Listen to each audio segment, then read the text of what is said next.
What's up, and welcome back to Interpreting the Stars, where today we're bringing it back to our Star Trek movie marathon with the fourth film in the series, and one of my personal favorites. It's Star Trek IV, The Voyage Home. Now, I can't speak for most Trekkies. I don't know if a majority of real Trekkies like this film or not. No idea, because when it comes right down to it, it isn't much of a Star Trek film. Apart from that original cast still playing their roles, there is no USS Enterprise in this film. 75% of it, and probably more, isn't even science fiction, but rather fish-out-of-water comedy. And heck, while we're at it, I guess we can also say that there really isn't a main villain. There kind of is, but at the same time, it's more of an excuse for a movie to be made. Whatever the case, again, I have no idea if your typical Trekkie likes this film, but I have always envisaged it to be hilarious. Let's get cracking. This review is brought to you by the word of the day, envisage, to view or regard in a certain way. Star Trek IV The Voyage Home brings the crew of the USS Enterprise back in time to the late 20th century to rescue a pair of humpback whales from the 80s and return them to the 23rd century to potentially stop a catastrophic event from happening. But they are unfamiliar of the ways of the 80s and how, in order to be understood and taken seriously, one must swear every other word.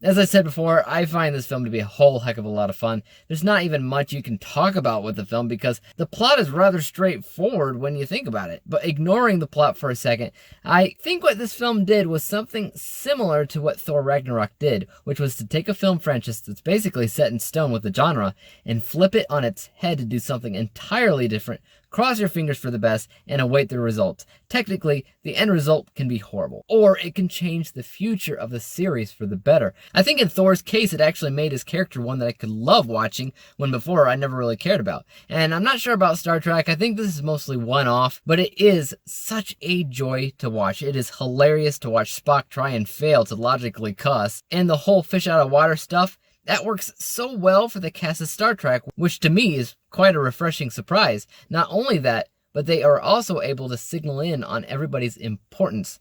They're not just there because they're a team and it looks better on screen to have everybody reprise their role. No, everybody's doing their own part to fulfill the mission. Now, it's nearly impossible to watch this movie without realizing one main thing. It has an incredibly heavy-handed message to save the whales. That's the entire plot, guys. Kirk and crew have to legitimately save the whales that have, in the future, already gone extinct because some alien beacon of some sort is making whale calls and the crew needs whales to respond or something. I'm not entirely sure. It's not evidently clear.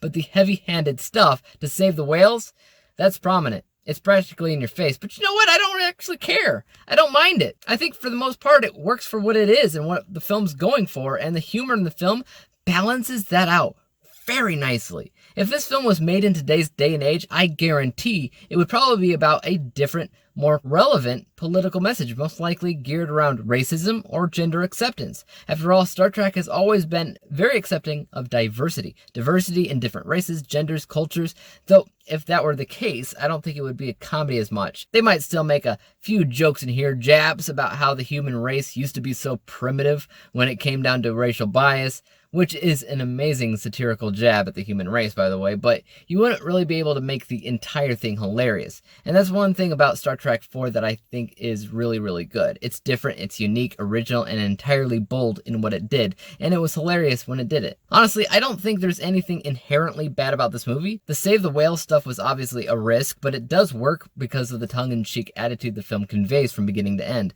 Now, onto my final score. From an unbiased, technical vantage point, you can tell that these films are getting better and better. Maybe not so much from an acting vantage point, but when you take everything behind the scenes under consideration, like the visuals, cinematography, music, some of the writing, there's definitely improvements here. So that's why my unbiased score is 84%. But because this is probably the funnest Star Trek film to ever exist, I always find myself laughing harder and harder whenever I see it. So my bias score is actually 92%, averaging everything out to a final score of 88%, 88 out of 100 possible stars, granting Star Trek IV with a letter grade of B+. And by the way, so far on my rewatch, this is tied in first place with The Wrath of Khan, so I feel the same about both movies. But according to my bias and unbiased scores, I consider Wrath of Khan to technically be made better, but I have more fun with Voyage Home. Mathematically, they both add up to the same thing, but it depends on how you consider a movie and what you think is more important as to what you prefer. me, I'll always subconsciously follow my bias, so when given a choice between Wrath of Khan and The Voyage Home, I would probably pick Voyage Home. Take that as you will. Now, don't forget to tell me your thoughts on Star Trek 4 in the comments down below. Do you have as much fun with this film as I do? Let me know. I always like to hear people's favorite and least favorite parts of these movies, so tell me that. And as for YouTube, you know what to do. Hit the subscribe button if you like this review, because there's more like it coming out. Hit the thumbs up button, because that always helps out my channel. And don't forget about the little bell icon, because that'll help notify you when I come up with the next review. And until then, peace out!